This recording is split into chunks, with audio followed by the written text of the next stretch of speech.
Hey friends, welcome back to my channel. कैसे हो सब? आई होप अच्छे होंगे। मैंने प्रीवियस लेक्चर में और इस यूनिट का पहले लेक्चर में मैंने इसका इंट्रो बता दिया था और आज मैं कुछ टर्म्स लेके आई हूँ। तो पहले है latent heat, second vapour pressure, third sublimation critical point, fourth eutectic mixture, fifth gases, sixth aerosols inhaler and seven relative humidity. तो आज हम ये टॉपिक कवर अप करेंगे। So let's start. सबसे पहले था हमारा latent heat. So what is latent heat? अब लेटेंट हीट में देखो, ये डायग्राम देखो आप।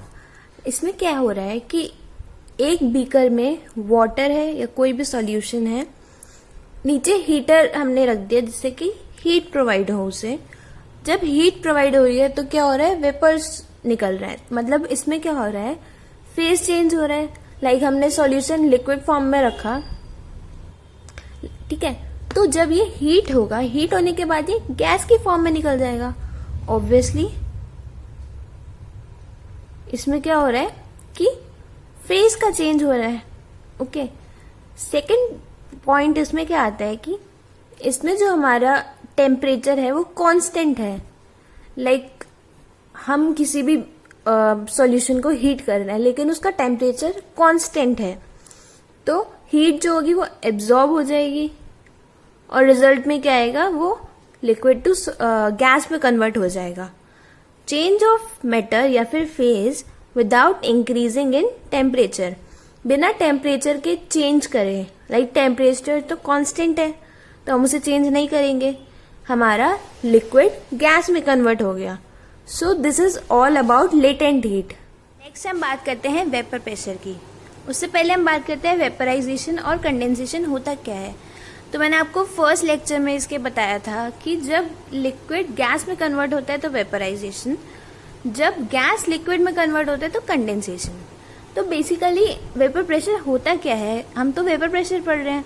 सो वेपर प्रेशर होता है जब वेपराइजेशन का रेट और कंडेंसेशन का रेट इक्वल होता है, उस टाइम पे जो प्रेशर क्रिएट होता है वेपर्स के थ्रू, उसे वेपर प्रेशर कहते हैं। ठीक है, एक बार और बता देती हूँ। जब हमारा वेपराइजेशन का रेट और कंडेंसेशन का रेट इक्वल हो जाए तो उस टाइम पे प्रेशर क्रिएट होता है वेपर्स के थ्रू, उसे बोलते हैं हम वेपर प्रेशर। सो ये था हमारा वेपर प्रेशर के बारे में। थर्ड है सब्लिमेशन क्रिटिकल पॉइंट। तो मैंने आपको बताया था सब्लिमेशन बेसिकली होता क्या है। सब्लिमेशन क्या होता है, जब गैस सॉलिड में कन्वर्ट हो जाता है बिना कोई इंटरमीडिएट स्टेज के, मतलब कि बिना लिक्विड में जाए वो डायरेक्ट सॉलिड में कन्वर्ट होता है, तो टेम्परेचर इंक्रीज करके ऑब्वियसली। ठीक है, तो इसमें हम प्रिंसिपल के बारे में बात करेंगे। ये ग्राफ एक बार आप ध्यान से देखें, ड्रॉ करें। इसमें क्या है, जो सी और बी वाला पार्ट है वो सॉलिड है, जो बी और ए वाला पार्ट है वो लिक्विड है, एंड जो ए वाला पार्ट है और उसके बाद वाला वो है गैस वाला पार्ट। तो अब हम पॉइंट ए के बारे में बात करेंगे, विच इज दिस, जिसमें क्या होता है, प्रेशर भी बढ़ रहा है, ठीक है, और टेम्परेचर भी बढ़ रहा है। ओके, देखो यहाँ पे है, देखो ये ना सब्लिमेशन क्रिटिकल पॉइंट क्या किस पे डिपेंड करता है, ये प्रेशर और टेम्परेचर पे डिपेंड करता है। ठीक है, तो पॉइंट ए पे प्रेशर भी बढ़ रहा है, प्रेशर बढ़ रहा है और टेम्परेचर भी बढ़ रहा है। ठीक है, पॉइंट बी में क्या हो रहा है, प्रेशर भी बढ़ रहा है और टेम्परेचर कम हो रहा है। पॉइंट बी पे क्या है, प्रेशर तो बढ़ रहा है लेकिन टेम्परेचर कम हो रहा है।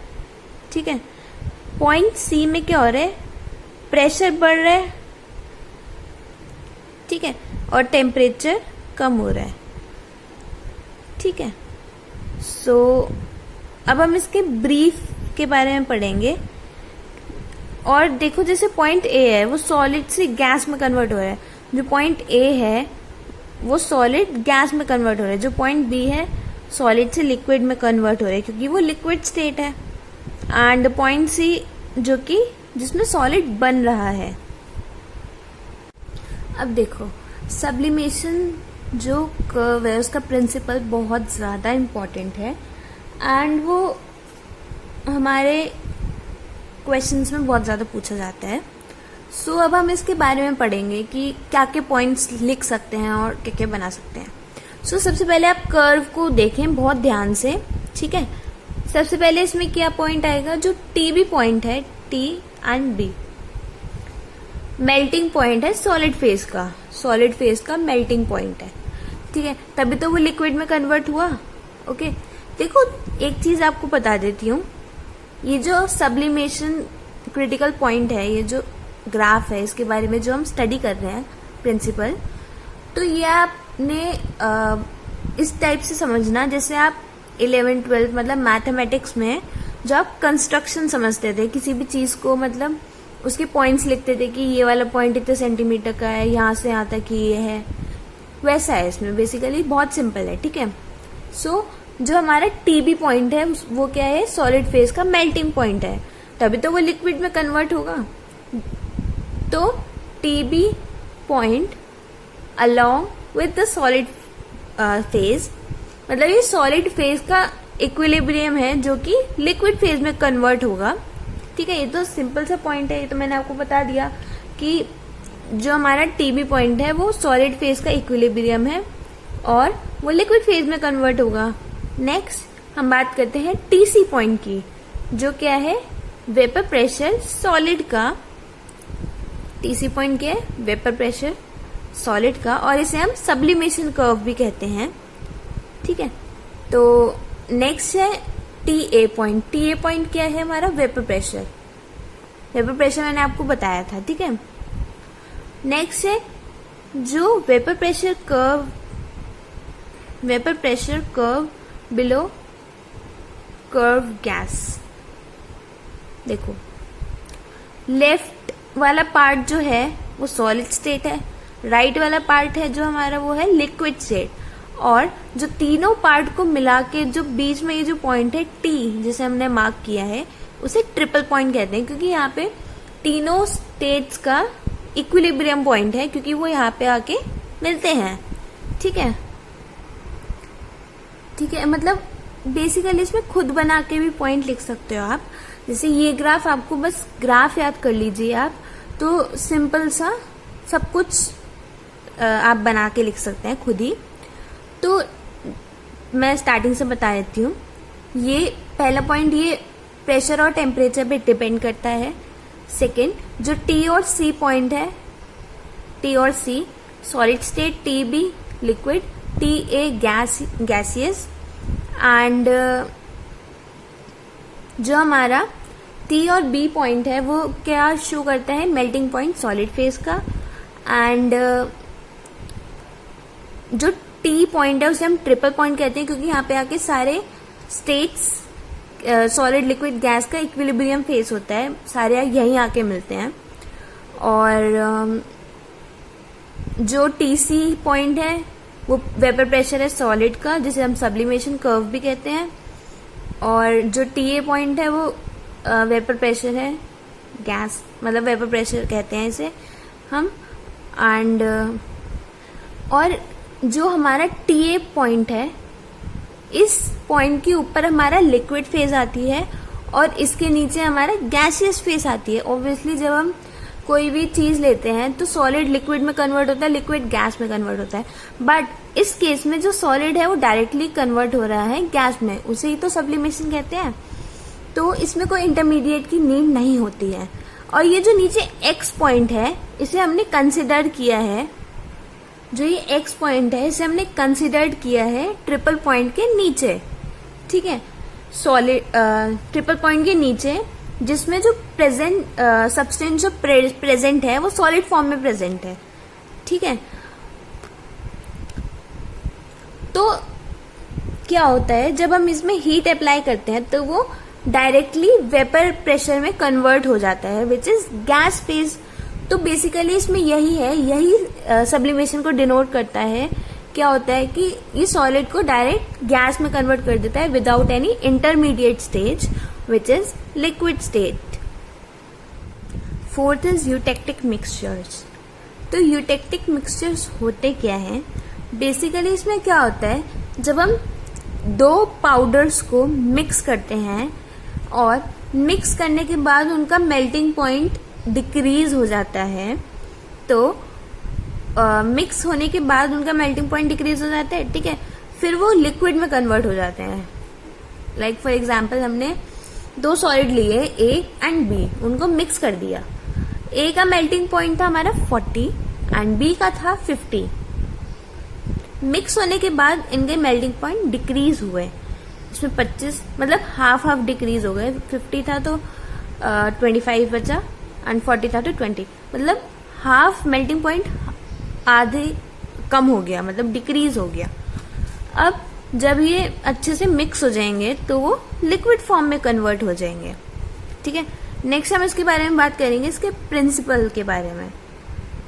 अब देखो इसके प्रिंसिपल में क्या होता है, ये स्ट्रक्चर देखो ध्यान से आप। तो मैंने आपको बताया था कि दो सॉल्यूशन को मिक्स करके उनके मेल्टिंग पॉइंट में डिक्रीज होता है। तो अब क्या होता है, अब हम उसमें कंसिडर कर लें कि जो ए और बी है, सॉलिड ए और सॉलिड बी क्या है, हमारा सब्सटेंस है जिसे हमें मिक्स करना है, ठीक है। T1 और T2 क्या है, मेल्टिंग पॉइंट, और B, अब देखो अब इसमें अगर हम B की क्वांटिटी बढ़ा दें, ठीक है, B की अगर हम क्वांटिटी बढ़ा दें और A में मिला लें, ठीक है, फिर क्या होगा, जो फ्रीजिंग पॉइंट है A का वो डिक्रीज हो जाएगा, किसके साथ, कर्व A और E के साथ, ठीक है। अब भाई हमने उसमें भी तो बात किया था जब हम इसके इंट्रो में बात कर रहे थे कि यूटेक्टिक मिक्सचर्स होता है कि उसके मेल्टिंग पॉइंट में डिक्रीज हो जाता है ना, ठीक है, इसमें फ्रीजिंग पॉइंट में डिक्रीज हो जाएगा ए के। सिमिलरली अगर हम बी के बारे में बात करें तो क्या होगा, अगर हम ए की क्वांटिटी बढ़ा दें और उसे बी के साथ जोड़ दें, बी सॉलिड के साथ, तो फ्रीजिंग पॉइंट बी का फॉल हो जाएगा अलॉन्ग विथ कर्व बी और ई, ठीक है। तो ये सिंपल सा है हमारा यूटेक्टिक मिक्सचर्स। ये भी कभी कभार पूछ लेते हैं 2 मार्क्स में, वैसे सब्लिमेशन बहुत ज्यादा पूछा जाता है, ये भी पूछ सकते हैं कंबाइंड क्वेश्चन करके, ओके। नेक्स्ट है गैसेस, जो कि ऑलरेडी हम पढ़ चुके हैं। 6th aerosols inhaler. Aerosols inhaler क्या होता है, आप इस स्ट्रक्चर में देखें, एक बीकर है, एक स्ट्रॉ टाइप है समथिंग, और स्प्रे है, ठीक है। नीचे लिक्विड है प्रेजेंट और ऊपर जब हम उसे स्प्रे कर रहे हैं तो वो वेपर की फॉर्म में निकल रहा है। तो ऐसा क्यों होता है, फर्स्टली हम देखेंगे कि लिक्विड को जब हम हाई प्रेशर प्रोवाइड करेंगे और उसे हीट करेंगे with the help of propellant, propellant की हेल्प से क्या होता है, वो कंटिन्यूअस फेज में रहता है, ठीक है। अब ये तो हो गया जब हम हाई प्रेशर करेंगे, जब हम लो प्रेशर करेंगे तो वो वेपर की फॉर्म में निकलेगा, ठीक है। जब हम इसमें क्या होता है, लो प्रेशर होता है इसमें, तभी तो वो वेपर की फॉर्म में निकलता है और कंटेनर में लिक्विड होता है। अगर हम एग्जांपल लेते हैं परफ्यूम की, परफ्यूम में क्या होता है, नीचे लिक्विड फेज होता है। ये नॉर्मली एक एग्जांपल मान लो, या थोड़ा याद करने का तरीका कि उससे याद आ जाएगा आपको एरोसोल्स इनहेलर के बारे में, ठीक है। तो उसमें क्या होता है, परफ्यूम की बोतल में नीचे तो लिक्विड होता है, जब हम स्प्रे करते हैं तो वो वेपर्स की फॉर्म में निकलता है। तो क्या होता है, उसमें प्रेशर हम कम अप्लाई करते हैं, ठीक है। तो ये था हमारा एरोसोल्स इनहेलर। लास्ट हम बात करेंगे रिलेटिव ह्यूमिडिटी के बारे में, रिलेटिव ह्यूमिडिटी के बारे में। सो रिलेटिव ह्यूमिडिटी होती है, जैसे फॉर एग्जांपल हम ड्रॉपलेट ले लेते हैं, बारिश की ड्रॉपलेट। तो इसमें क्या होता है, उसमें एयर भी प्रेजेंट होती है और वाटर भी प्रेजेंट होता है। तो रिलेटिव ह्यूमिडिटी क्या होती है कि amount of water present in air, कि कितना अमाउंट पानी का एयर में प्रेजेंट है, upon saturated air. Saturated air क्या होती है, बिल्कुल साफ हवा, इनटू 100। अब क्या होती है, जो हमारी रिलेटिव ह्यूमिडिटी है वो परसेंटेज से एक्सप्रेस होती है, ओके। सो क्या होता है, जब रिलेटिव ह्यूमिडिटी डिक्रीज होता है, मतलब अगर हमारा टेम्परेचर बढ़ेगा तो रिलेटिव ह्यूमिडिटी कम होगी, और टेम्परेचर कम होगा तो रिलेटिव ह्यूमिडिटी ज़्यादा होगी। तो हमें एक स्पेसिफिक टेम्परेचर चाहिए होता है रिलेटिव ह्यूमिडिटी को मेंटेन करने के लिए। So that's it about today. आज मैंने सारे टर्म्स कंप्लीट कर दिए हैं। नेक्स्ट वीडियो में मैं आपको पर्टिकुलरली सॉलिड के बारे में बताऊंगी, लिक्विड फेज के बारे में बताऊंगी एंड गैसियस फेज के बारे में डिटेल में बताऊंगी। सो आज के लिए इतना। And by the way, happy independence day to all. Stay safe and stay home. Bye bye, take care. जय हिंद।